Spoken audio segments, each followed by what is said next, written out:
What's an unprofessional thing a doctor has said or done to you? Write in the comments what you think about it. What unpleasant thing did the doctor do to you? Enjoy the show. Story 1. I had one chick snap at me and tell me there are no sinuses in a part of the head that there are definitely sinuses. I considered suggesting she double-check that after our visit, but decided to let it ride. She was strangely unpleasant. Maybe just having a bad day. Story 2. I had an OB who was always a little weird, but one day I came in for an afternoon appointment, and she came into the room announcing, "I always feel bad for the 1 p.m. patients because my hands are so cold after lunch." I was about to suggest she run her hands under some warm water, but it was like she read my mind, because before I could get the words out, she immediately followed up with, "The only way to really warm them up is by touching another human body." I never went back. Story 3. Mine is quite minor compared to some of the horror here. I woke up one morning with my upper lip so swollen that I looked like Janice from the Electric Mayhem Band on the Muppets. No pain, just this inexplicable swelling. So off to the GP I went. She did try very hard not to giggle at my weird face, but after examining me, she was at a loss for words. I asked her if she knew what was causing it, and she just shrugged, and then the laughter dam broke. I was laughing too, though. I really did look ridiculous. So yeah, shrugging and laughing was her unprofessional moment. We concluded that I must have gotten a mosquito bite inside my mouth as I slept, and I'd had a bad reaction to it. A few days of antihistamines sorted it out. Story 4. The same day as the evening my father passed from a heart attack, he also had a doctor's appointment, over the phone, concerning his heart problems. He had been prescribed nitroglycerin, but was never asked to come into the hospital for an in-person checkup. This was in 2021, when the healthcare system was choked up. The kicker? He was 73 years old, and had a family history of heart problems. It baffles me the amount of negligence that had to occur for my 73-year-old dad to not be asked to go to the hospital for an in-person checkup when he had chest pains.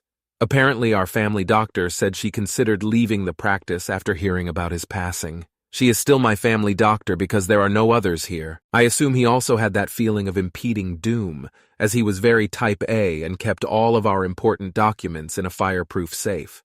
After he passed, my mom went to look for his will, and it was in the basket next to his laptop that he used daily, not in the safe like it should have been, which is what makes me assume this. Story 5. I was about 5 kilograms overweight and a specialist, after fruitless investigations into my gastric reflux, basically told me a long list of foods to avoid to manage it. It included foods not normally considered reflux triggers, and frankly, most foods that make life worth living. LOL.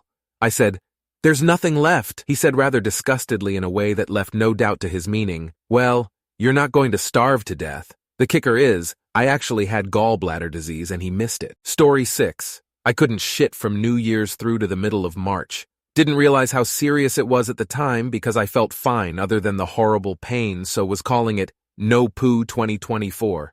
First doctor I saw was end of January when it started getting really painful. I'd taken every laxative I could get my hands on and self-administered enemas.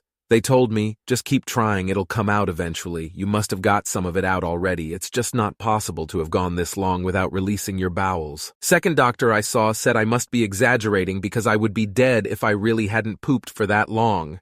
That's when I got worried. I told this doctor that it felt like someone was repeatedly shoving a sword in and out of my butthole while twisting it, and she told me that the way I pointed to where the pain was, "Darling, it's just back pain, don't be silly." I couldn't sit, stand, lay on my back, or do anything at that point. Third doctor also didn't believe me because I would be dead if I hadn't pooped for that long. But she sent me for a scan, and sure enough called me back in the same day to tell me she was sorry she didn't believe me and that's a lot of poo. Then told me to go to the emergency room to get it sorted out. TLDR. Doctor dismissed and ignored my severe fecal impaction and decided it was just back pain because I couldn't stick my hand inside myself to point at the exact place I was having pain. Story 7. While staying at a hostel in a foreign country, I found bedbugs. As it turns out, I'm allergic to them, and the bites on my back turned into a huge rash. I also have a history of allergic reactions to other insect bites. I went to a doctor to get it checked out. I had pictures of the bedbugs. I told them about my allergy history. "And what is this doctor's diagnosis?" "I'd like you to get tested for syphilis." No questions were asked about my sexual history, which would have revealed that I had never had sex. I was very confused, and fortunately had a chance to see another doctor about a week later, who literally laughed when I brought up the syphilis thing, because it was such a wild assumption. Story 8 years ago, I went to a new general practitioner's medical clinic in the wealthy suburb on the recommendation of a coworker. He raved about the place and all the services they provide as part of the annual checkup. I hadn't gone for a physical in 5 or so years. My community has one of the highest rates of HIV and STDs in the nation. At the time, there was a big public service push to know your status. Billboards everywhere in the black community and PSAs on the radio stations playing black music. I wasn't worried that I had HIV or anything, but I added a screening to my lab since it had been 12 years since I had last been tested for HIV. I didn't know the doctors at the practice, so I didn't request one. They gave me the senior doctor there, an old southern white man definitely on the other side of 60. He was a little griff during the examination, but it wasn't bad. He just wasn't that good with bedside manner. Once the exam was done, he asked me to go to his office. I'm curious what was wrong. When he came in, he decided to ostracize me for living the kind of lifestyle that I would need an HIV screening. I was offended and incredulous that this doctor wasn't aware of the health department push in the county. I don't remember what I said to him, but I wanted to curse him out and tell him I was a grown-ass man and my choices are my business. The next year I went back to the practice but told them I better not get that doctor again. I ended up getting a black doctor who was great and I went to for years until he left the practice. The old geezer is still there the last I checked. Story 9. When I saw a dermatologist for my psoriasis, rather than having me dress down into a gown, he had me stand in the corner in front of him, the nurse and a student, and had me pull my pants down awkwardly while he took pictures with a digital camera of the spots on my legs. He did not ask if he could do this, or tell me he would ahead of time. He had terrible bedside manner and made no eye contact with me the entire time. But what stands out was at the end of the appointment, he goes, "Now while you're here, let's do something about this," and waves his hand in my face, referring you to my acne. "Okay, Dr. Smith. While we're here, let's do something about your ugly haircut and chapped lips, too. How about that?" No, I didn't say that out loud. Story 10, I was sent home with appendicitis. I work in healthcare myself, different branches in the last 15-plus years. My mother is a, now retired, hospital doc. I was 99% sure it was appendicitis, and said as much when I got to the hospital. They looked me up and down in bewilderment and said, "Look, if you managed to get here yourself, it's not appendicitis." Told me it was probably an ovarian cyst, or maybe even just gas, and that I could wait to be seen by a GYN, but that wait time would be long. So they advised me it would be best to just make an appointment with my own GYN. When I finally got someone, at another hospital, to cut me open, they also didn't believe it was appendicitis, but have worked with my mother before, and on her insistence were willing to do an exploratory laparoscopy. My appendix was about to burst. Story 11. Went to a doctor once because of a problem nobody knew the source of back then, and she randomly told me to try gain weight by eating more foods that fat people eat, like burgers and chips, without even explaining how she came up with that. Either way, that's so problematic on so many different levels that I'm at a loss for words to this day. It goes without saying that I never saw her again, and now that the problem has been identified, it became clear that it didn't have anything to do with nutrition at all. So she was beyond rude and wrong. Story 12. I am a doctor, and I had my ophthalmologist yell at me when I was being examined for asking him a question. The question was, will I go blind? The reason? I had just been told that I had a corneal degenerative disease and may need a corneal transplant in the future. My background? My brother is blind. My first cousins are blind. Blindness is a real thing in my family, and I had to witness the catastrophe of another doctor communicating this to MG family when I was a kid, as my brother lost his eyesight. Apparently, I was catastrophizing and putting words in his mouth. He then proceeded to dictate his note out loud to me, stating that I had unrealistic expectations about the surgery I needed to save my eyesight. I was in tears. I was grateful that I had a family member in the waiting room to take me home because all I could see was my world and my future falling apart. His actions resulted in me seeking 5 other medical opinions and eventually delaying my life-altering surgery to the point where my eyesight had deteriorated to when I could no longer work, see a computer screen, or drive. I found a specialist for my eye condition, had my eye-restoring surgery without complications last year, and went back to seeing the world clearer than I had since I was a teenager. So, yep, there you go. F that doctor. He did real harm. And to repeat, this was me, a doctor, being treated in this way. I have no idea how he communicated with his elderly, frail, and less health-literate patients. Story 13. I had hemorrhoid surgery in my late 30s, thanks to 2 kids close together and a job where I was standing all day. Had the surgery, and when I went back in for the checkup, the position I needed to be in was standing up and bending at the waist with my top half resting on the exam table. After a thankfully very brief look, the surgeon said everything looked good and gave me a little swat on my one butt cheek and said I was good to go. I was so mortified that I just wanted to get out of there and never look at him again. Story 14. Do you eat everything that's in front of you? At the time, I was an adult, eating portions the same size as an average 6-yo kid. I couldn't finish an entire Happy Meal to give an idea of what my diet was like. My nutrition levels were bordering on or actually malnourished for a lot of things. I was so scared of gaining weight, I just wouldn't eat. Then this doctor said that, and that made me realize that no matter how little I eat, people are always going to see my weight before seeing my personhood. People will see me as fat before they see me as a person. And to hell with that, I stopped controlling portions. I worked on being less afraid of food. I gained enough energy to exercise regularly. My health was better even though I was eating more and gaining weight. After a few months of this, my weight stopped increasing. I was still active. I was still fat. Then a couple of years later, I got diagnosed with IBS, and a doctor prescribed some specific digestive enzymes that he thought would help me. Since then, my portion sizes have more than doubled, but I have still been losing weight. I've gone from obese class 3 to obese class 1 and still losing weight. I might be down to overweight now. I haven't weighed myself in a month or so. Turns out my eating habits were not the problem. My exercise habits were not the problem. My digestive system just wasn't working well. My nutrition intake is fine now. I don't have any major nutritional deficiencies. I have energy. My moods are more stable as well as more positive. I'm not shaky anymore. I don't get dizzy walking 3 flights of stairs. My nails aren't weak and brittle. I've stopped getting mouth sores all the time. I'm sleeping better. I wake up refreshed most days. I can lift up to 10 kilograms with no problems. At the time that doctor made that comment, I was so weak I'd started eating with plastic utensils because my arm grew tired trying to eat with metal utensils. In a way that doctor being so callous helped me get better. I cried for a bit after leaving her office, but in the end, that was what helped me realize that no matter how little I eat, I wouldn't get treated like a human if I couldn't lose weight. And since avoiding eating wasn't helping me lose weight, I might as well eat enough to be able to function properly. Story 15. Suffered a miscarriage while out of town visiting my family while my husband was out on military training. Took myself to the local ER to confirm what I figured was happening. They left me sitting in the intake room for hours, then ran multiple unrelated tests, blood tests, EKG, etc., then came back in and told me the blood tests indicated I had thyroid cancer due to extremely elevated levels of calcium in my blood. Never once did they do an ultrasound/sonogram, absolutely 0 tests, to figure out why a pregnant person was bleeding like crazy down there. I called my mom to come get me, then notified my husband's command of my diagnosis. He was sent home urgently, thank goodness. We all were reeling from the cancer diagnosis and miscarriage for the better part of a week when the ER called and said, "Oops, we forgot to zero out our blood test machine and it was giving everybody's blood tests inaccurate readings that day. We ran yours and everything looks great. Guess you don't have cancer." Which is great news, but also, they literally completely ignored the entire reason I went in the first place.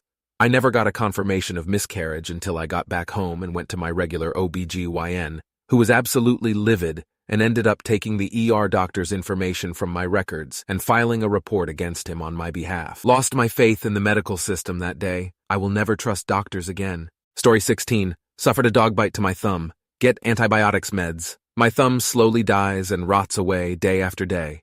After a couple weeks, during a doc visit, my wife asked the doctor what infection we were treating. He kind of shrugged it off, saying it was a melting pot of infection, implying he didn't know. 2 days later, a nurse calls to say the type of infection is resistant to the antibiotics I was given. My gut tells me the culture to determine that wasn't done until we asked about the infection, and had it been done early on, I might have kept my thumb instead of watching it rot away.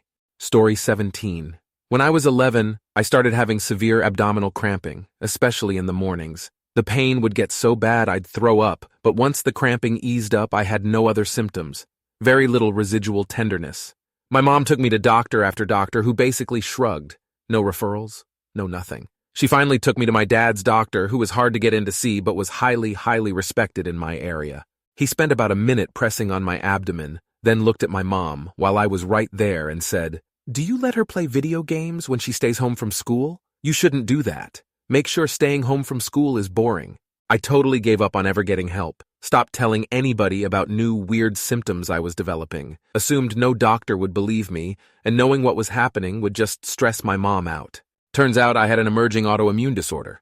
My cramps were likely abdominal migraines. Story 18, I've had doctors diagnose me with no concusion and a severe concusion within a 1 HR drive. 2 doctors, one says I have heart disease, another says I don't. Fraudulent diagnosis for a genetic disease I don't have. I strongly believe years ago I had a tickhead break off into my scalp, as I felt something move around before and felt something fall down my throat. After weeks after I believe I broke the tick body off, AMD had a steam gully infection on the back of my scalp. However, doctors tell me there's nothing. Every day became a gamble after that one, where I now give no fucks if I piss off tyrannical people. Really sucks since I've been abused as a child, so people have to fight through my walls I order to get through to me now. But I still try to be open-minded to alternative perspectives. And hey, at least I've helped other people stop from killing themselves and others from going through terrible life circumstances. I have a few others, but that's good enough to share at this point. Frigging love America. Story 19. Not to me, but my baby. Our last visit to his pediatrician, the doctor had a large open wound on his hand and several smaller cuts. He administered his oral shot without wearing gloves. He also dosed him twice since my son spit out some of the vaccine. I stupidly didn't notice his hands until it was too late. And no, he did not wash his hands beforehand. For the next shots, he put gloves on and had me hold my baby's arms down. Well, good thing I did so quickly, because he left the tray full of needles within inches next to my baby's head, easily within his reach. He then proceeded to give me the worst advice about not breastfeeding at night and only giving water if my baby woke up hungry. So yay, needless to say, I'm never going back to that pediatrician. Story. 20 years ago, I contracted an STI, one of the super minor ones that you just take an antibiotic for. I had contracted it because I was being unsafe during a threesome in a hot tub. So I go to the doctor, not my regular doctor, but a Medicaid doctor at a tiny practice I'd never been to. He walks in, and under his name badge is a pin that says, Jesus Saves. Of course, I had to mess with him, and I ended up telling him that I knew I contracted the STI from a threesome in a hot tub. I didn't go into detail or anything, just wanted whatever pills to fix it. To his credit, I did get the pills, and it fixed the problem. But it came with a lecture about extramarital sex, and if I have these urges to have group sex, it might be better to go and get a couple of real dolls and just do it that way. That's less of a sin in God's eyes or something like that. I left him with the fact that sleeping with my friends is a bit cheaper than the $2,400 for a single real doll. Story 21. I went to the GYN for a pap smear. She asked the usual questions first, which include what form of birth control I'm taking. I gave her my pat response. None. I don't have reproductive sex as I'm a lesbian. This is normally all I need to say and not a problem. It's necessary to hold off the follow-up inquisition, cautioning. This doctor was a tiny bit taken aback, but rallied and continued. I get on the table, legs in stirrups, literally the most vulnerable and awkward position you can think of, when she begins asking me questions like, do you insert anything into your vagina? And, have you ever had sex with a man? There's such weird fucking questions in this terrible position, I didn't even know how to respond. Are you asking me how I fuck my wife? Why? If you're going to ask off-the-wall questions, tell me why. I ended up responding and explaining that many lesbians use fingers, etc. Not all of us just sit around scissoring. Told her I'd had sex with a man 1,000,000 years ago. She tells me she's trying to figure out if the speculum will even fit, and I respond in disbelief. It's a vagina! Babies come out of there, it will stretch. I've never had such a weird, unprofessional exam in my life. I think, somehow, I'm the first lesbian she's ever met. Story 22. When I was younger, I had a horrible sore throat. It was so bad I couldn't eat or drink for a week because every swallow was too painful. After a week, we went to the doctor. We thought it was a strep throat, so they tested for it. The doctor came in sorta in a panic because I had something that could potentially be dangerous. They wanted me to go to a specialist ASAP, and they were making calls to other hospitals to see if they could take me in. We didn't know what I had, so when he was explaining it to my young mind, he says, "It's what killed George Washington," then walks out the room. I was terrified. I know it's not that bad, but wanted to share haha. Story 23. My daughter was born without her right hand due to amniotic banding syndrome. I was young at 18, finding her a pediatrician. The first office we made an appointment with, meeting the doctor and going through intake, noticed her lack of hand. Immediately asked me very directly what drugs I took during my pregnancy. I said I didn't have any prescription medications, and he clarified all drugs, including recreational. I cried in my car after the appointment because I had at that point on my life never touched any substances and was already dealing with the guilt/PPD. We never went back, but it took a while to shake the judgment. My girl is a happy, healthy, and thriving teenager now. Thank you very much for watching. If you liked the video, like it. Be sure to write comments and share your stories.